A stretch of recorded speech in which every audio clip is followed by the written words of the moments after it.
The 1957 Galileo Show Car stands as a unique artifact of the mid-20th century's fascination with futuristic design and innovation. This one-off prototype, which looks more like something from an airplane museum than a car dealership, was the brainchild of Joseph Galileo. Born in 1928, Galileo served in the U.S. Army Air Corp, experiencing the dawn of the jet age, which profoundly influenced his design sensibilities.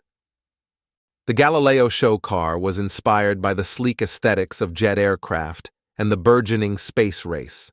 Built in the late 1950s, a time when fiberglass was considered an exotic material, the car features a fiberglass body designed by Galileo himself.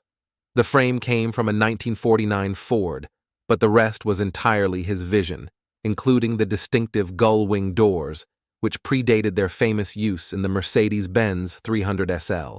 Galileo's design included retractable bumpers and jet-themed intakes, epitomizing the 1950s futuristic style. The car was powered by an Oldsmobile rocket V8 engine, although the engine is no longer present. Unfortunately, the car was never fully completed. The interior remains unfinished, and some exterior details are missing.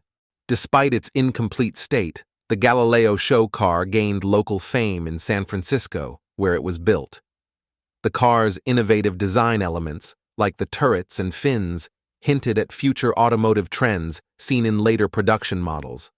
Today, the car is part of the collection at Undiscovered Classics in Tampa, Florida, a haven for rare and forgotten American cars.